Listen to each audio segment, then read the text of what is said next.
If you're not already subscribed to this YouTube channel, go ahead and hit the subscribe button now, along with the bell icon so you can be notified whenever a new video is posted. And if you're already subscribed, check and make sure that YouTube hasn't unsubscribed you. And of course, be sure to give the video a like as well as share it on your social media. The white supremacists hate that. And now, the Sunday Address. Black Voters Matter was founded in that race against Doug. When Doug Jones got elected to the United States Senate all those years ago, it was because of the organizing work, thanks to groups like yours on the ground, going to various spaces and places, literally moving people to the polls, galvanizing their interests. She actually had the nerve to form her lips to say that when Doug Jones was running for the Senate, it was Black Voters Matters that went down there and helped him get elected. Yeah, and we told you when Doug Jones got elected, he didn't say one piddling word about black people. Oh, they were trying to position him as if, oh, Doug Jones, it was black women who really made the difference. Yeah, and what did he promise black women? Nothing. And what did he deliver for black women? Nothing. And what did Simone Sanders have to say about that? Nothing. And this is who Simone Sanders brags that Black Voters Matters got elected. People who are not going to do a doggone thing for black people, who ignore us. We put these clowns in office and then they show us their behinds. And Simone Sanders says, let's keep doing that. Yeah, because it's been working great for black people so far, hasn't it? This is what she brags about. You do have sort of the legislative response to black empowerment in this generation. And it's a very different type of empowerment than we saw in the 60s. It's a different narrative in different forms. But then you also have, you referenced that backlash within the community itself. And I give you Cardi B, who's very prominent and very well known, saying, well, you know what? I'm not voting in this presidential election.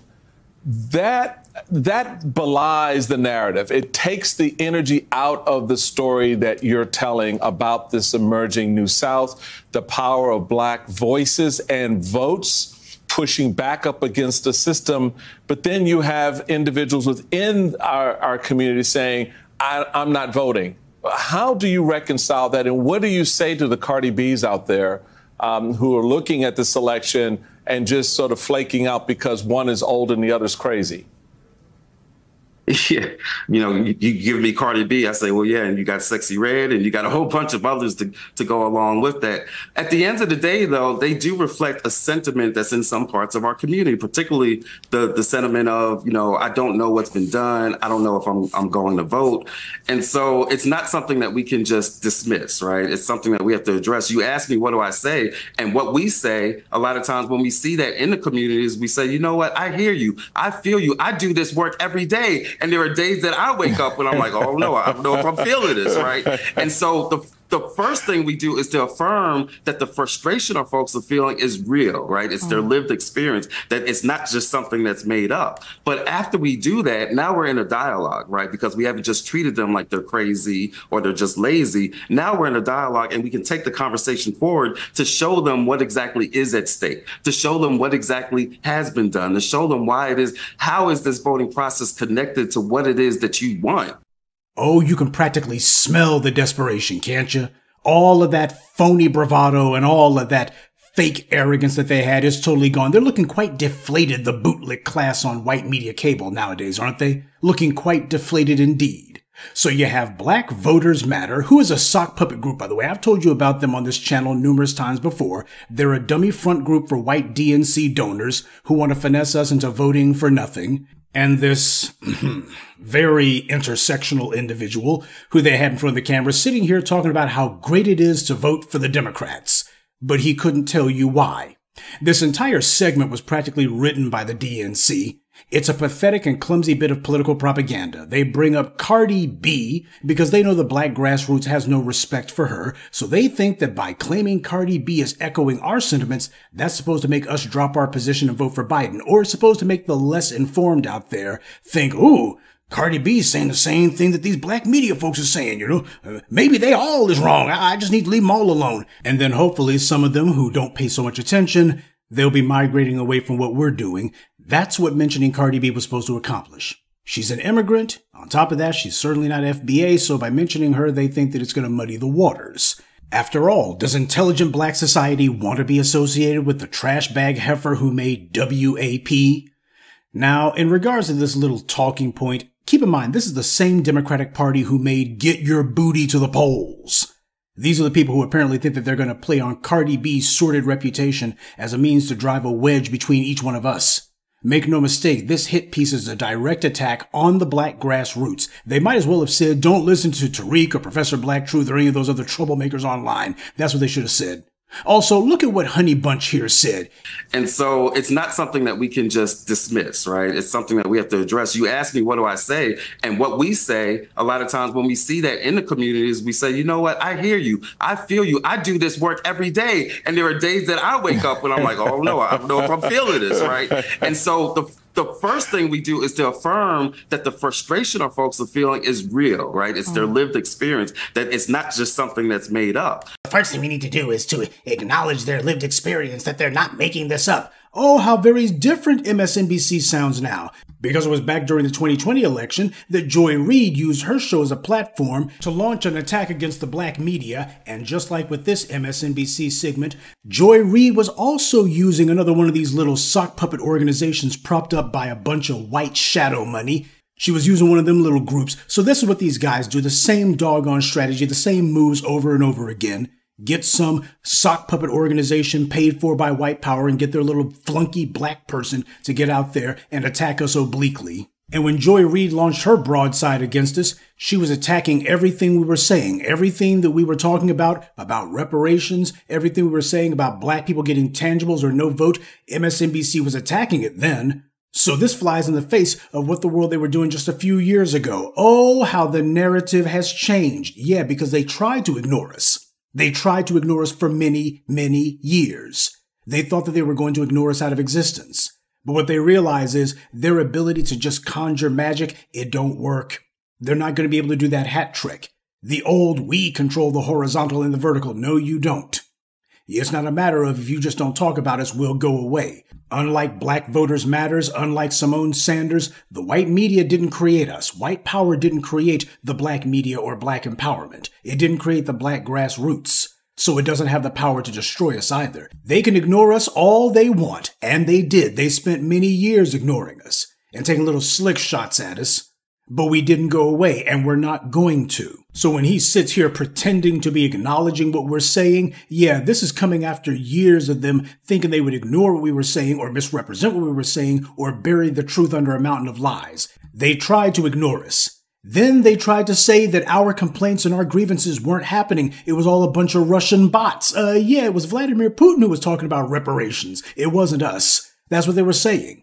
How do you know that it's Russian disinformation if you see people talking about reparations? Joy Reid said that on her show. So that's what these guys were doing. They were saying that it wasn't our lived experience. Apparently it was Vladimir Putin's lived experience.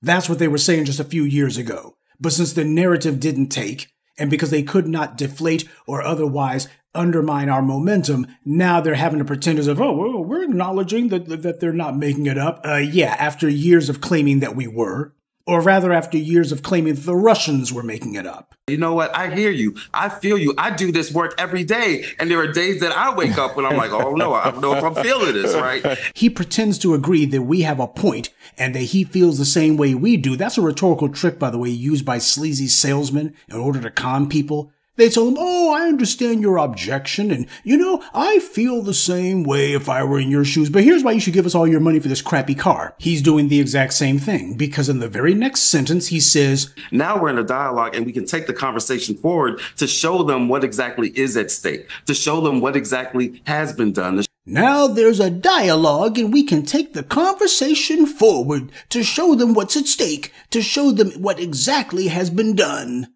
Now, did you see how he did that pivot? He went from saying, they have a point, I feel the same way, to saying, we need to move the conversation forward. But he doesn't say to move it forward to giving black people what we've been demanding. Instead, he just says we need to move forward to talk about what's at stake. In other words, let's move on. Yeah, you've given us your objections. We've heard it. Now let's move on. That's literally the same old shop-worn DNC sloganeering that we get every 4 years. This is the most important election of our lifetimes, they say. The most important election in human history, they say. We heard that in 1988, then in 1992, and 96, and 2000, and 2004, and 2008, in 2016 and in 2020, and we're hearing it again now. This guy is trying to lead us back to the treadmill to nowhere and have us running in circles again. Some of you will go for it because some people are shills and plants around here. They're easy to spot. But those of you with an IQ higher than your shoe size will be able to see through the scam regardless. This clown is part of the DNC's Get Out the Black Vote effort. Because at no point does Tinkerbell here actually say what Democrats have done for us. Did you notice that? He just wallpapers right over that, blows right past it. It doesn't really matter. What matters is what's at stake. None of these DNC plants can ever say what Biden has actually done for black people. Well, I can tell you all about the broken promises that Biden made 4 years ago. The White House-level Police Accountability Commission that he had promised during the 2020 election. As soon as they called the election for Biden, he immediately said that he suddenly realized he didn't have time for that, and, well, Congress ought to handle it. But even if I were stupid enough to seriously think that he ever wanted a congressional-level Police Accountability Commission, he never mentioned it to Nancy Pelosi, and he never mentioned any of that at the State of the Union addresses. In 4 years, he hasn't done that. Keep in mind, the State of the Union address is where presidents always present the policy ideas that they really want to pressure Congress to pass. But he didn't say a word about a Police Accountability Commission or how Congress needs to establish one.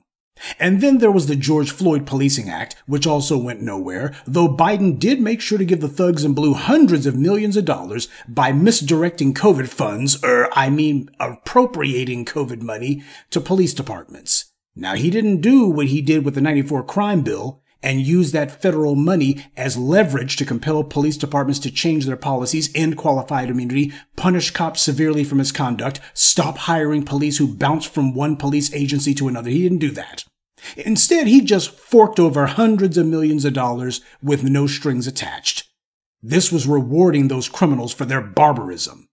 And who can forget how the Biden administration, in an unprecedented move, he sent his Solicitor General to the Supreme Court, the Trump-appointed Supreme Court, in a case that the federal government wasn't even involved in. And yet Biden sent his Solicitor General to the Supreme Court to interject his view that the police shouldn't face civil liability when they intentionally violate someone's Miranda rights.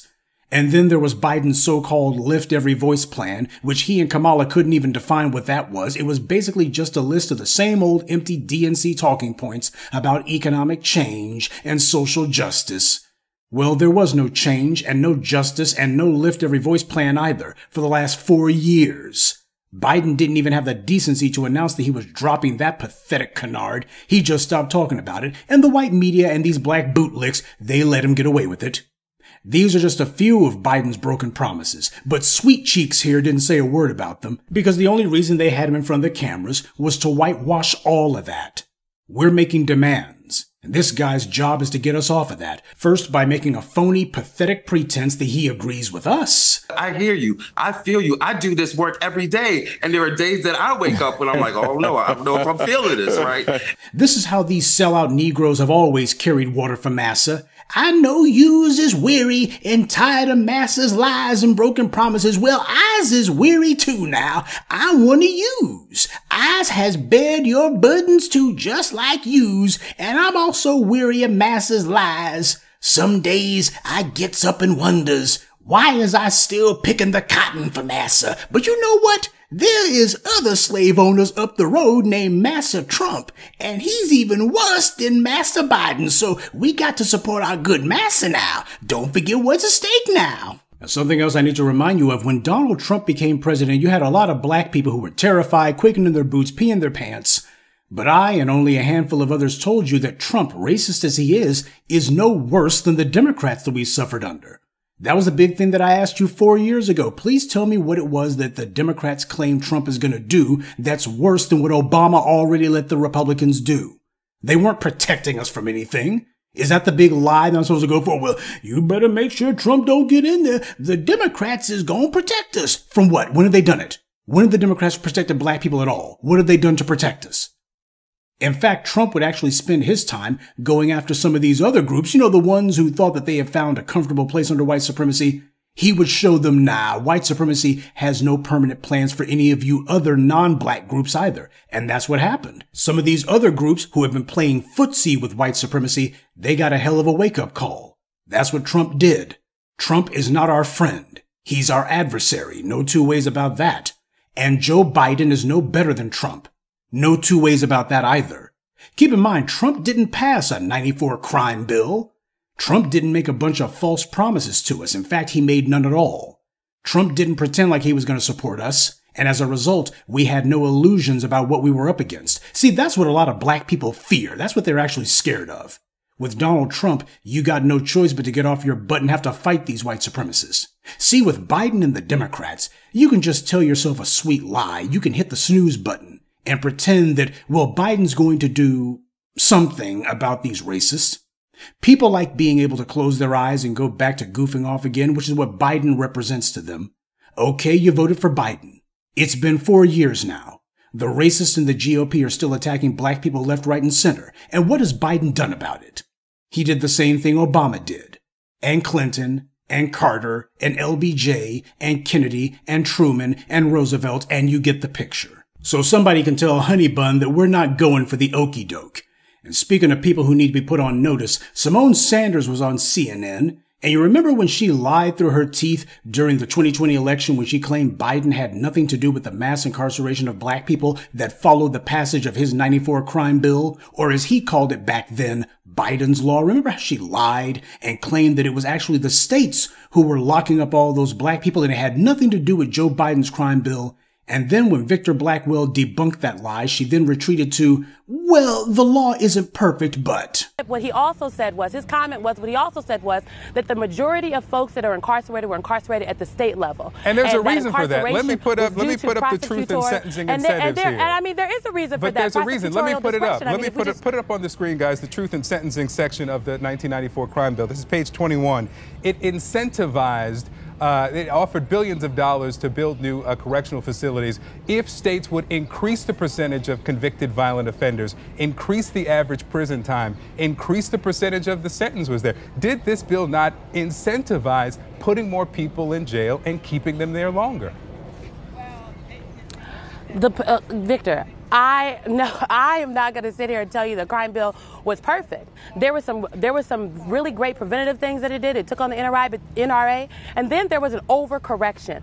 What you're describing was an overcorrection. Yeah, Biden used to be real proud of his crime bill back in the day, but now he's been running from it for 20 years because it became a political liability. And today, Biden and his spokespeople try to act like he had no idea what was in the 94 crime bill. And hell, he certainly didn't even write it. He had nothing to do with it, don't you know? That's how they try to talk today. So this segment was nothing more than a paid DNC ad to get out the vote. You have these AstroTurf organizations paid for by these white shadowy donors. They put the word black in the name of their little front groups. It's done as a form of branding. And then they have some sniveling black front person who they pay, and this person gets out front and claims that they're the leader of the group and they're the leader of nothing. Well, we're not fooled. There's a black media now waking the people up, shaking the people, and making sure that when the white media lies, we bring you the black truth. We've been spending the last 4 years making sure to remind you of Biden's lies so that you don't forget about them. We also remind you how he's been doing things for everybody else except for us. Black people are the main victims of hate crimes in America. There's been an Asian hate crime bill, and now they're trying to pass an anti-Semitic bill, which would be nothing more than you can't criticize Israel. The Mother Emanuel Church massacre, the mass shooting in Buffalo, the one last year in Jacksonville, and a bunch of others that are individual murders, but all part of the exact same anti-black hate crime pattern. And yet, no matter how many black people get murdered, nobody's ever running around with their hair on fire saying, oh my God, we have to pass an anti-black hate crime bill. And Biden won't even talk about it. What does that tell you? It's because he doesn't disagree with all these murders. He wants to cover for them and protect them. Now, the Democrats, they've been trying to split black people along gender lines. They were pushing that crap heavy, but it didn't work. So now they're retreating to the respectability politics crap. And on a side note, if MSDNC thinks that we should vote for Biden, or rather vote for nothing, simply because Cardi B disagrees with that, then I'd like to know, why was Kamala Harris dancing to Cardi B back during her own pathetic failed presidential campaign? Now, you know some white DNC staffers set that up for her, and it was the epitome of cringe. But the Democrats had no problem with Cardi B back then. Her flash and trash routine was just fine with them when they were trying to reach out to black female voters. And at the time, Cardi B wasn't saying anything critical about the Democrats, so they were fine with it. And it was Cardi B who set the frame for the Democrats to do that get your booty to the polls stuff They were basically imitating the garbage that she puts out there. But now Democrats are singing a new tune, and Cardi B is the enemy. And while I agree that I'm not going to be following her, the reality is we never have been following her. She's the one who's following our lead, because she damn sure wasn't talking like this before. And the white media knows that. They're using Cardi B as a proxy for us. She could have been anyone. As long as they're a prominent black person and they're saying things that sound similar to what we say, they would be spouting the exact same faux critical line. So they're just going to rinse and repeat the same old message because tragically there's a few soft-headed Negroes out there who don't think. And while this sad trend has begun to change, the question is, has it changed enough? I also noticed that they're not talking about polls anymore. Notice that? Remember when the Democrats and the white media used to talk about black voters overwhelmingly love Obama's stankin' drawers? Well, you haven't seen a good poll for the Democrats with black voters in years, have you? And neither Mammy Sanders nor Sweet Pea said anything about that. Nobody's saying the old, well, we know the past polling looks bad, but we got some good polls over here. They can't say that. There's been a significant change in and of itself. Now, to be sure, the only poll that matters is the one on Election Day. But this is about how the bad guys can't dominate the narrative like they used to, and they know it. So regardless of whether this was meant to appeal to a few low information voters out there who don't pay attention, or maybe it was meant to appeal to some of those baby boomers and have them thinking, oh, that's some of that loud, raunchy music I don't like. I knew them folks online was up to no goods. No matter who it was meant to fool or deceive, it's not going to work. Simone Sanders is talking, and sure, the white media can give her a platform, but they can't give her legitimacy. That's the reason why they're bringing on these little sock puppets here. Because they want to talk around what it is that we're saying because they're terrified to actually talk to us because as far as they're concerned, if we're even in the room, that would blow them out of the water. So yeah, they can go ahead and do all of this oblique stuff where they're taking slick shots at us and they're using these proxies. But it won't move the needle because the black voters who are silly enough to listen to a Simone Sanders or to any of these black sock puppet groups, these people don't matter. And the black voters who do matter, you know, the ones who are under 50, those people know better than to listen to Simone Sanders, and they definitely know a sock puppet when they see one. So go ahead and keep sending in the clowns and keep repeating the same old stale talking points. But if there's anything that these guys should have learned but failed to learn at this point, it's that when it comes to the black grassroots, we're in this for the long haul. This is not the most important election of our lifetimes. The only important election is the one where black empowerment is on the ballot. And until that election rolls around, we're not changing our position one bit. Good evening, and be one. Now, before we end this evening's video, I'd like to take a moment to congratulate Brother Tariq on his latest documentary, Microphone Check. As the black media, it's not enough simply for us to be online. That's where you gather people, but it's in the real world where you make moves, and he's certainly been doing that. The true history of the people who actually built this country has been suppressed and censored for far too long, and I gotta salute the brother for the yeoman's work that he's done in helping to resurrect the truth and bring it back into the light. And for this latest documentary, all I can say is, well done. And in closing, I'd like to take a moment to mention some of our contributors. Liban Gurhan, 2 Gigabyte Entertainment, Zachariah Williams, Jerome Simmons, and Tom Anderson. Salute to them and thank you to everyone for listening, liking, and sharing this message. Black empowerment only exists because of you.